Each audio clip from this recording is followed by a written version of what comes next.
Bom dia a todos. Minha apresentação, então, vai ser sarcopenia no idoso, da suspeita ao diagnóstico, como reconhecer quem está em risco. Eu quero agradecer à Nestlé Health Science pela promoção desse simpósio. E o roteiro dessa aula vai ser o seguinte: então, nós vamos discutir um pouco o que é sarcopenia, quais são suas causas, por que nós, às vezes, colocamos tão pouco sarcopenia nos nossos diagnósticos, né, em prontuário, como que nós fazemos o diagnóstico e o rastreamento da sarcopenia, e qual a diferença entre alguns conceitos, como sarcopenia, fragilidade e desnutrição. Sarcopenia vem da etimologia do grego pouca carne. Então, ela é uma síndrome, uma doença que tem uma perda de massa e força muscular esquelética, com um risco aumentado de desfechos adversos. Então, como perda funcional, quedas, fraturas, institucionalização, hospitalização e morte. Essa doença está intimamente ligada com o processo de envelhecimento, e já há alguns anos ela não é mais caracterizada como uma síndrome e entrou como uma doença no CID-10, né? Agora CID-11. Então, inclusive, para vocês fazerem relatórios, por exemplo, vocês já podem incluir o CID da sarcopenia. A sarcopenia ela pode ser classificada na etiologia, então, como primária, que é aquela sarcopenia relacionada à idade. A gente tem um estudo muito interessante que juntou uma revisão que juntou 12 estudos do Reino Unido e que fez análise da força de preensão palmar em diversas faixas etárias. Tem estudos aqui, inclusive, que pegou desde o nascimento até o envelhecimento a força de preensão palmar. E o que a gente pode observar é que existe um pico da força muscular na terceira década de vida, uma tendência de platô até os 50 anos de idade e, a partir daí, um declínio natural. A gente vê também nesse gráfico uma alta heterogeneidade da população em relação à força muscular. E uma coisa que é interessante é que até o peso ao nascimento influencia na força muscular quando nós somos idosos. Então, quando seremos idosos. Então, a ideia aqui é que a gente consiga maximizar o nosso pico de força muscular na juventude, manter ele durante a meia-idade e prevenir a perda ao longo do envelhecimento. E a gente vê que nos homens a gente tem um pico de força maior, mas também uma queda mais acentuada do que em relação à população feminina. E as causas secundárias, então, a gente vai pontuar as principais, que são desnutrição, então a desnutrição calórico-proteica, a inatividade. Essa inatividade não só aquele sedentarismo, um hábito, pessoa que nunca fez atividade física, nunca se expôs desde a infância, mas também a própria internação hospitalar, ou a institucionalização. São períodos que, às vezes, o paciente pode perder até 10% da massa muscular em 10 dias. Então, uma sarcopenia aguda, né? As doenças, as comorbidades, elas vão ter um impacto na sarcopenia ao ponto que eles aumentam uma inflamação sistêmica, aumenta o catabolismo. Então, doenças como insuficiências orgânicas, disfunção renal, insuficiência cardíaca, cirrose, insuficiência respiratória crônica, diabetes, né, a doença metabólica, que também é um importante fator de risco. E medicamentos, então, corticoide crônico, tratamentos como quimioterapia, por exemplo, são tratamentos que também vão ter um impacto bastante grande na força muscular. Para o diagnóstico, então, o consenso mais utilizado é o segundo consenso europeu, que é de 2019. Nesse segundo consenso, houve uma atualização em relação ao critério-chave. Então, no primeiro consenso de 2010, o critério-chave era massa muscular, e nesse segundo consenso passou a ser força muscular reduzida. Por quê? Na última década, diversos estudos foram publicados mostrando que a força é um preditor de desfechos adversos muito mais importante do que a massa muscular. Então, pelo critério europeu, a gente vai ter que o paciente que tem uma força muscular reduzida, ele já vai entrar com uma sarcopenia provável. A partir do momento em que constatarmos uma redução da massa muscular, ele tem uma sarcopenia confirmada. E quando essa sarcopenia causa uma piora da performance física, essa sarcopenia é classificada como grave. Esse fluxograma, então, ele propõe a aplicação do questionário SARC-F, quando tem uma suspeita clínica de sarcopenia. A partir daí, a avaliação da força muscular, e se a força muscular reduzida, provável sarcopenia. Avaliação da quantidade de massa muscular através de alguns testes que eu vou mostrar. Se for confirmado, então sarcopenia confirmada. E os testes de performance para avaliar a performance física do idoso e classificar se é uma sarcopenia grave ou não. Para avaliação da força muscular, então nós temos o dinamômetro como um principal método nos estudos. Geralmente é aplicado aquele dinamômetro de cima, que é um dinamômetro hidráulico. Ele na maior parte dos estudos, então, foi utilizado esse dinamômetro, mas ele não é tão disponível na prática clínica, tanto pela questão do custo de aquisição, quanto pelo peso, pelo tamanho dele, a portabilidade dele, né? Então, acho que na prática clínica, a maior parte dos colegas usa o dinamômetro eletrônico, que tem uma boa confiabilidade em relação ao dinamômetro hidráulico, mas ele pode superestimar a força muscular do indivíduo, tá? Em até 4, 5 quilos. E os pontos de corte que nós utilizamos no segundo critério, então são 27 quilos para homens e 16 quilos para as mulheres. E nos testes de avaliação da massa muscular, os principais métodos sugeridos são a densitometria de corpo inteiro ou a bioimpedância elétrica. E os parâmetros aqui da massa muscular são 7 quilos por metro quadrado para homens e 5,5 kg para as mulheres. Esses dados eles vêm a partir daqueles T-score que a gente usa para avaliação de massa óssea em relação à população jovem. Eles foram feitos também em relação à massa muscular da população jovem saudável.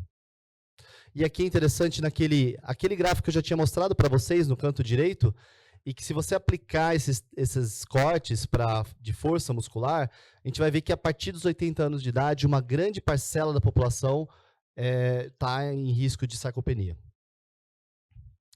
Temos também outros métodos diagnósticos para avaliação da massa muscular. Então, um deles é a avaliação da creatina, marcada pelo deutério 3, que é um teste mais usado para pesquisa. Ele é pouco disponível na prática clínica, mas ele é um método bastante interessante, a avaliação de radioisótopo na urina.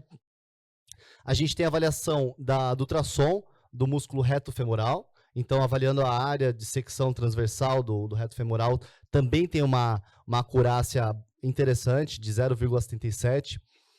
E a tomografia de abdômen e a ressonância de abdômen, eles são métodos que têm uma acurácia semelhante à da densitometria de corpo inteiro. Então, são métodos de boa acurácia. E o radiologista vai analisar aquela massa muscular em volta da terceira vértebra lombar. Então, para situações, por exemplo, que eu vou comentar até mais tarde, como doença oncológica, o paciente já precisa fazer métodos de estadiamento, de acompanhamento com tomografia. Se você colocar no pedido para avaliar a massa muscular, isso pode ser um dado adicional no laudo para a gente saber quem que tem ou não sarcopenia. E mais recentemente, a avaliação da tomografia de coxa também mostrou que é um método interessante. Eu trouxe uma imagem para vocês, comparando uma tomografia de coxa de um jovem saudável com um idoso sarcopênico. Então, a diferença visual aqui de massa muscular desses dois indivíduos. E para reforçar com vocês, então, temos os testes de avaliação de força muscular. Quando a gente não tem o dinamômetro disponível, o teste de sentar e levantar 5 vezes é o teste de escolha. Tá? Então, o paciente tem que fazer em menos de 15 segundos. E em relação à avaliação da performance física, nós temos, então, a velocidade de marcha, abaixo de 0,8, o SPPB, abaixo de 8 pontos, e o time up and go, acima de 20 segundos, ou um teste de 400 metros acima de 6 minutos, são os testes que foram propostos nesse segundo consenso para avaliação da performance física. Bom, em relação à prevalência da sarcopenia, né? Então, primeiro, nós temos, no primeiro consenso europeu, critérios que eram um pouco diferentes em relação ao segundo consenso europeu. E a maior parte dos estudos são em relação ao primeiro critério. Então, aqui é uma meta-análise mostrando que a prevalência na América do Sul fica na faixa de 21% e que ela é comparável com a prevalência global, que é de 22%. Quando nós partimos... e na cidade de São Paulo, a gente tem uma prevalência no estudo SAB de 15% dos idosos na cidade de São Paulo. Quando a gente pega, então, critérios do segundo estudo com o segundo consenso de sarcopenia, a gente tem uma prevalência menor, de 10%, porque foi utilizado critérios menores de força muscular e de massa muscular, que gerou, então, uma prevalência menor também na população. E o rastreamento, como funciona? O rastreamento proposto por esse consenso é de pesquisa na suspeita clínica, que são os indivíduos com fraqueza, dificuldade para se levantar da cadeira ou com uma redução da velocidade de marcha, pacientes que estão perdendo peso, que têm quedas, e o método empregado é o SARC-F. Então, o SARC-F, acho que foi até comentado aqui já, são 5 itens, cada um pontuando 2 pontos, que pode ser de 0 a 2, e sendo que 4 ou mais pontos, ele seria um teste positivo para o rastreamento de sarcopenia. Esse teste, ele foi desenvolvido pensando no rastreamento do indivíduo já com uma suspeita clínica. Então, ele tem uma sensibilidade baixa e uma especificidade alta. E a partir dele, outros trabalhos foram sendo realizados para tentar melhorar a sensibilidade no rastreamento da sarcopenia. Então, o SARC-CALF foi um trabalho feito aqui no Brasil, em que eles acrescentaram uma medida da circunferência de panturrilha como uma avaliação da massa muscular. E que isso melhorou a acurácia aí na área sobre a curva de 0,59 do SARC-F para 0,73. E este ano foi publicado um trabalho aqui conduzido no Hospital das Clínicas da USP, mostrando que acrescentando ao SARC-CALF algumas variáveis da avaliação geriátrica ampla, a gente conseguiria melhorar a área sobre a curva para 0,8 e a sensibilidade para 74%. Então, esse último teste de rastreio foi chamado de SARC Global e teve uma publicação bastante recente. Aqui eu achei interessante trazer para vocês esse teste de Ishii. Então, é um teste que eu acho que é muito pouco conhecido assim, aqui entre a classe de geriatras. E ele é um teste que é uma equação, na verdade, matemática, que leva em consideração apenas 3 fatores. A idade do paciente, que é o principal fator de risco, a força de preensão palmar, que é um teste bastante feito no consultório, e a circunferência de panturrilha. E nesse estudo, o estudo original foi feito no Japão, ele tem uma equação bastante simples de decorar, que acho que facilmente a gente pode pegar isso aqui e guardar para usar no nosso... É uma brincadeira, tá? Mas a gente não tem um aplicativo que faça esse cálculo, mas ele é um cálculo que pode ser feito pelo ChatGPT, por exemplo. E ele tem uma ótima sensibilidade e especificidade, de 84% de sensibilidade e uma especificidade de 86%. O grande calcanhar de Aquiles aqui vai ser a validade externa. Então, esse teste foi feito em outros países asiáticos, do Oriente Médio, mas de países ocidentais foi apenas a Bélgica que fez e colocou, então, um ponto de corte de 112, tanto para homens quanto para mulheres, para a classificação de sarcopenia. Aqui, só mostrando a área sobre a curva, o estudo original, que é o estudo de Ishii, tinha uma área sobre a curva acima de 0,9, mas na meta-análise a gente viu aqui uma área sobre a curva entre 0,85 e 0,9, quer dizer, um teste que eu achei bastante interessante para a prática do especialista. E eu queria mostrar para vocês também o conceito da osteosarcopenia. O indivíduo que tem tanto a sarcopenia quanto a osteoporose, osteopenia, tem fatores de risco em comum, como inatividade física, a idade, a desnutrição, doenças catabólicas, um declínio dos hormônios sexuais, as multimorbidades. E essas doenças também compartilham desfechos adversos semelhantes, como quedas e fraturas. Então, eu trouxe esse slide para mostrar para vocês que o paciente que é sarcopênico, a gente tem que ter uma atenção muito especial se ele rastrear se ele pode também ter osteoporose. E o paciente que tem osteopenia, osteoporose, a gente tem que rastrear esse indivíduo se ele tem sarcopenia ou não. Em relação à obesidade sarcopênica, essa é uma condição cada vez mais estudada. Nos dados aí da população americana, a gente tem uma prevalência absurdamente alta. Então, eu vi uma revisão mostrando que 28% da população idosa americana pode ser enquadrada como obesidade sarcopênica. Ela tem a característica em que você pode ter a mioesteatose, que é uma infiltração gordurosa no músculo, né? E esses pacientes têm uma resistência mais alta à insulina, que é um hormônio anabólico natural nosso, né? Então, são coisas que favoreceriam a sarcopenia. O SARC-F é o método de rastreamento indicado para essa população, e a gente vai ter uma acurácia menor da bioimpedância e da densitometria. Então, talvez nesses casos também seja interessante a avaliação com tomografia ou ressonância. Nessa revisão, mostra o quanto que a obesidade sarcopênica está associada a desfechos adversos. Então, um prolongamento da internação hospitalar, complicações pós-operatórias, aumento da mortalidade por todas as causas, sintomas depressivos, quedas, limitação funcional e até declínio cognitivo, tá? Então, um odds ratio aí bem alto para todos esses desfechos. Bom, e os conceitos de sarcopenia, desnutrição e fragilidade, eles têm uma intersecção entre si. Então, a gente vai ver que o conceito de fragilidade física tem uma intersecção muito grande com a sarcopenia.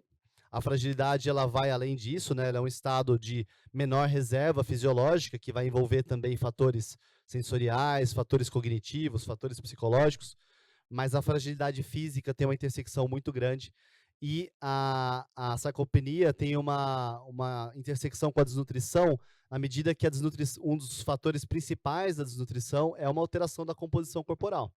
Então, a redução, o desequilíbrio de nutrientes, né, da disponibilidade de nutrientes, que altera a composição corporal. E a gente vê aqui que até o SARC-F, ele foi já estudado como um instrumento de rastreio para a própria fragilidade. Então, um ponto ou mais no SARC-F tem uma sensibilidade de 90%, 4 ou mais pontos no SARC-F, uma especificidade de 90%. Bom, vou falar rapidamente da intervenção.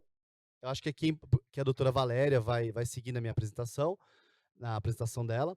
E a prevenção talvez seja um dos fatores principais em relação à sarcopenia. Então, a gente prevenir que isso aconteça através de reduzindo aquelas causas secundárias, atuar na nutrição, na atividade física, na promoção à saúde. Lembrar que a sarcopenia é uma doença potencialmente reversível. O aporte proteico de 1,2 a 1,5 gramas por quilo dia é o que é recomendado na maioria dos guidelines. O whey protein acaba sendo uma fonte de proteína muito interessante, porque ela é rica em leucina, que é um aminoácido fundamental na síntese proteica. Os exercícios resistidos, progressivos, eles acabam sendo o que tem o maior efeito para força e massa muscular, mas naqueles pacientes com alto risco de quedas, muitas vezes a gente tem que fazer exercícios multicomponentes, né, que vão somar aí exercícios de equilíbrio e exercícios aeróbios. E naqueles pacientes com obesidade sarcopênica, associar exercícios aeróbios é fundamental para o objetivo aí de ter uma perda de peso de até 10%. Quero agradecer a atenção de vocês e convidar vocês para acessar o Guia Proidade, que foi desenvolvido pela equipe da Nestlé e que tem um conteúdo muito interessante sobre letramento em saúde e contra o etarismo. Tá? Tem até, acho que, um mini guia disponível lá no stand para quem tiver interesse. Muito obrigado. Bom dia. Funciona? Bom dia a todos, obrigada. Aqui o meu objetivo é mostrar um pouquinho de um trabalho, já que a gente tem uma limitação do tempo aqui, eu decidi trazer direto uma proposição de protocolo. Melhor esse? Ah, bem melhor. Uma proposição de protocolo a partir de uma publicação que a gente fez no Jornal de Sarcopenia e Fragilidade, em 2024, que fala muito dessas questões relacionadas à intervenção a partir da detecção do risco e, de alguns momentos, até da sarcopenia instalada. A gente teve a apresentação dos TCCs anteriores aqui, alguns abordaram nutrição, e é importante que, muito antes de fazer uma avaliação nutricional, a gente tenha boas ferramentas de triagem. A triagem é o que vai fazer a diferença da gente ter intervenções mais precoces e ter que lidar menos com o problema instalado lá adiante. Então, aqui, essa proposição de estudo foi um estudo retrospectivo, eu vou falar um pouquinho para vocês deles sobre uma abordagem multidisciplinar de tratamento. Qual era o objetivo aqui? De novo, na apresentação dos TCCs, queria, não sei quem ainda está aqui, mas parabenizar todos os residentes aí que apresentaram, mas falar um pouquinho do quanto que a desnutrição, foi mostrado, leva a piores desfechos, sejam desfechos clínicos, mas também desfechos econômicos aqui, quando o paciente complica mais no pós-operatório, fica mais no hospital, o que é um problema hoje para o sistema de saúde mundial. Então, o que a gente pensa? Vamos suplementar esse paciente e agir. E esse foi um programa de um plano de saúde horizontal, aqui em São Paulo, que tem uma avaliação, e a partir de uma avaliação de detecção pelos clínicos em consultas clínicas ambulatoriais, esses pacientes eram triados para um programa de intervenção nutricional com exercício físico e suplementação nutricional.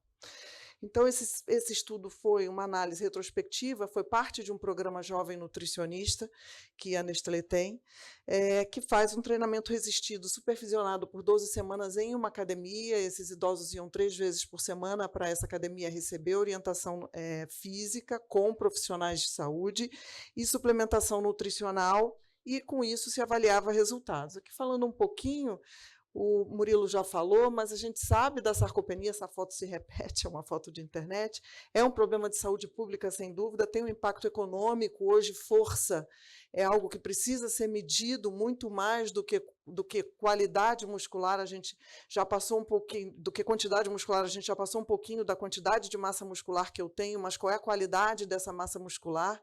Isso tem surgido muito com os estudos relacionados ao uso das canetas emagrecedoras e da MIO, da infiltração gordurosa da massa muscular, o que é extremamente importante. Então, eu digo isso para os residentes que vão estar daqui a 20 anos, no auge da carreira, que estão se formando agora, vocês vão estar com as heranças das pessoas de 40 anos que estão usando canetas emagrecedoras de forma indiscriminada. Vocês vão herdar todos os sarcopênicos do uso recreativo de canetas emagrecedoras para tratá-los. Então, prestem atenção, lembrem de mim daqui a 20 anos, porque possivelmente esses pacientes estarão no consultório de vocês. Então, a gente precisa triar precocemente SARC-F e SARC-CALF, também mencionado pelo Murilo, e esse foi o desenho do estudo, ou seja, foi uma análise retrospectiva a partir de um programa de estudantes de nutrição, março a junho de 2019, antes da pandemia. Esse cenário para os idosos depois da pandemia, em termos de sarcopenia, piorou. Foram 51 idosos com mais de 60 anos, eles tinham SARC-CALF maior do que 10, ou seja, pontuavam para risco aí de sarcopenia. E a intervenção foi exercício resistido e suplemento nutricional enriquecido com proteína, cálcio e vitamina D, os exercícios 3 vezes por semana. A gente considerou uma boa taxa de adesão acima de 80%. A gente sabe que esses idosos eles tinham que se locomover até o centro de treinamento, tinham que também ingerir o suplemento 2 vezes por dia. Vejam que a gente não precisa ser 100%, idealmente 100%, mas acima de 80% de adesão a um programa, esse programa já gerou resultado. Foram várias avaliações, antropometria, circunferência de panturrilha, dinamometria, ele falou do tempo de levantar e caminhar, e a bioimpedanciometria também foi feita nesses pacientes. Então, suplemento nutricional enriquecido com proteína, cálcio e vitamina D, no caso aqui foi o Nutren Sênior, 2 vezes por dia, 34 gramas de proteína, 1 grama de cálcio e 400 unidades de vitamina D por dia, era o que acrescentava o suplemento à alimentação normal desses pacientes. Nenhum outro aconselhamento nutricional especializado quanto à alimentação oral desses pacientes. Eles continuaram com seus hábitos alimentares, eram só se fazer a suplementação 2 vezes por dia. Essa pergunta sempre surge, eu já vou responder para vocês. A gente não recomendava, não foi recomendado ingerir pós-treino ou pré-treino, porque isso seria difícil de medir ou de agregar de mais dificuldade a esses idosos, então era só ingerir 2 vezes por dia. A gente sabe que a janela anabólica após o exercício físico não é dessa forma como a gente pensa, eu fiz o exercício, tem que sair correndo e tomar proteína, não é exatamente assim, a janela anabólica é um pouco maior, então a gente ingira 2 vezes por dia, venha fazer o exercício, isso já é suficiente. Então a gente teve esse tipo de base científica, que o perfil dos pacientes, idade média de 73 anos, um plano de saúde exclusivamente voltado para idosos, a maioria mulheres, um IMC médio de 22, o que significa um IMC normal, mas vejam que mesmo dentro das caracterizações de IMC, pelo MAN, versão curta, essas pacientes, a maioria mulheres, tinham quase 75% de incidência de desnutrição, todos eles tinham circunferência da panturrilha abaixo do valor de corte, ou seja, todos eles em risco de sarcopenia. Polimorbidade é uma história natural do envelhecimento, eles tinham mais de uma morbidade. Nessa época, a gente ainda não tinha o SARC Global, que foi publicado aqui pelo grupo da USP, né, com o Dr. Dan Weitzberg, mas vejam que quase 85% deles tinham mais do que 5 medicações diárias, o que caracterizaria lá uma pontuação a mais no SARC Global, que foi publicado esse ano. O que aconteceu depois de 12 semanas de intervenção? Ou seja, melhorou significativamente a circunferência da panturrilha, todos os dados aqui significativos, tá? Força de preensão palmar por dinamometria, uma redução do tempo de levantar e caminhar, uma redução da massa livre, um aumento da massa livre de gordura e da massa muscular, e também eles ganharam uma massa livre de gordura de 1 kg e um ganho de quase 1 kg de massa muscular. Todas essas melhorias estatisticamente significativas, inclusive o ângulo de fase, que é um bom marcador de função e massa, de função celular nesses pacientes por bioimpedanciometria. O mais importante é o tanto que eles mudavam de categoria quando a gente tinha as classificações com relação à sarcopenia grave, confirmada, provável e sem sarcopenia. Vejam que esses pacientes vão migrando na curva de baixo para cima, ou seja, aqueles que tinham sarcopenia grave vão passando para confirmada, para provável e para sem sarcopenia depois de 12 semanas de intervenção. A gente está aqui falando de 3 meses de intervenção. Todas elas com valor estatístico bastante significativo, e vejam que o N não foi tão grande, foram 52 idosos. Então, assim, o valor que a gente tem na intervenção nutricional associada ao exercício físico para esses pacientes, mesmo com um N relativamente pequeno de pacientes, mostrando valores que são bastante expressivos. Aconteceu o Congresso Europeu de Nutrição Parenteral e Enteral semana passada, em Praga. Eu tive no congresso e o que acontece é que eles falaram muito dessa questão da reabilitação, ou seja, a fazer com que o paciente se mantenha dentro de um plano de reabilitação que seja de longo prazo. E eles falaram muito disso. Se você consegue manter esse paciente nesse plano no primeiro mês, a possibilidade que ele tenha uma aderência subsequente a um programa e a uma mudança de estilo de vida ou de aderência a um programa de reabilitação é bastante grande. Então, muito foco no primeiro mês, depois da incorporação do paciente a um programa de reabilitação, seja ele numa alta hospitalar ou seja ele num programa de intervenção como esse, que existia uma triagem para sarcopenia e a partir dessa triagem existia uma incorporação desse paciente a um programa de treinamento e suplementação. Então, a gente vê que existe eficácia na terapia combinada, claro, sempre suplementação nutricional com exercício resistido. Isso a abordagem multidisciplinar ela é essencial. Esses pacientes eles acabavam tendo uma boa adesão, porque eles vinham para o centro de treinamento do plano de saúde, então eles conseguiam ter um reforço positivo do seu tratamento. Continue fazendo, vamos lá, está tomando o suplemento e etc., porque eles também tinham que tomar suplemento quando eles não iam ao centro de treinamento, porque o suplemento era diário e a ida ao centro de treinamento eram 3 vezes por semana. Então, suplementação proteica, mais exercícios resistidos às 3 vezes por semana, idosos com risco de sarcopenia foi a população que a gente elegeu para esse projeto. Então, intervenção precoce, nutrição especializada, exercício físico e cuidado integrado são as mensagens desse trabalho. E aqui eu termino com alguns slides que são para a gente pensar um pouquinho, né? A identificação do risco nutricional ela é muito importante. Existem sinais físicos, sinais sociais e fatores comportamentais que podem levar a que nós possamos pensar que esse paciente está em risco. Do ponto de vista a minha formação é de nutrologia hospitalar, eu sempre gostei de pacientes com doenças para que a gente possa fazer intervenção nutricional. Eu não consigo conceber que a gente ainda tem que fazer do ponto de vista educacional, classificatório, para eleger populações e para implementar protocolo, mas alguns cânceres a gente não deveria pensar em fazer nenhum tipo de avaliação. É um câncer de tubo digestivo, de cabeça e pescoço, é um paciente desnutrido, é um paciente de risco nutricional. A gente pode fazer qualquer tipo de rastreamento, mas a intervenção se impõe, desde o diagnóstico da doença e não é nem do diagnóstico nutricional. Então, a gente precisa entender perdas de peso não intencionais, outros sinais visíveis de má nutrição, indicadores sociais como acesso limitado, O professor Dan Weitzberg também publicou há 2 anos atrás um estudo com os pacientes geriátricos do ambulatório aqui do HC da USP, onde 80% deles têm inadequação nutricional para proteínas e para micronutrientes, sendo os principais ferro e vitamina C e vitamina D. Vitamina D chegou a quase 100% de inadequação, os pacientes de vocês do ambulatório aqui. Do HC. Então, a gente precisa também pensar nos sintomas digestivos, nos fatores médicos, que são extremamente importantes para esses pacientes, mas mais do que isso, a distribuição energética e a distribuição proteica adequada ao longo das refeições no dia. O brasileiro, via de regra, ele tem como sua melhor refeição, eventualmente, o almoço, ele tem alimentação pobre ao longo do dia, principalmente o idoso durante a noite, ele tem a mania do lanchinho, e esse lanchinho pode ter um problema. Então, a gente tem que tentar distribuir essa proteína em 20 a 30 gramas de forma equalitária ao longo pelo menos das principais refeições ao dia. A gente erra miseravelmente para mais ou para menos quando a gente tenta fazer um cálculo mental de quanto a gente está comendo de caloria. A gente acha que a gente vai no Outback, come a cebola, toma um chopinho e aquilo não significa 5.000 calorias, significa. E a gente acha que um leitinho com banana significa 5.000 calorias. Não, não significa, não é suficiente para um idoso. Quando a gente pensa ali quantidade de proteína para dar 10 gramas de proteína, e aí eu teria que multiplicar por 3 para dar aquelas 30 gramas aí, esses alimentos. Pensem nisso.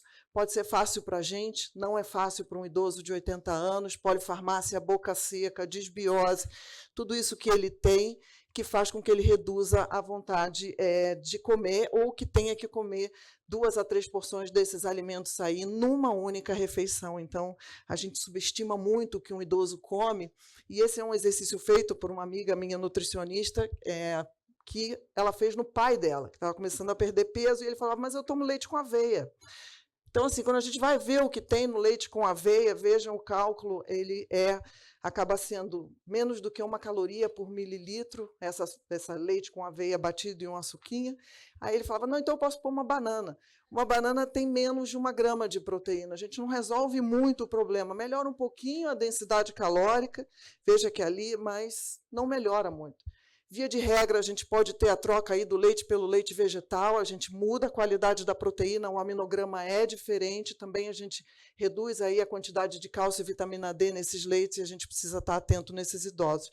Então, você veja que a manipulação de um simples leite com banana e aveia pode sair de um suplemento, de uma solução que tem 0,76 calorias por mililitro para uma que passa a ter 1,5 caloria por mililitro. E você agrega bastante proteína quando a gente fala de suplementação nutricional. Então, levem isso em consideração nos idosos.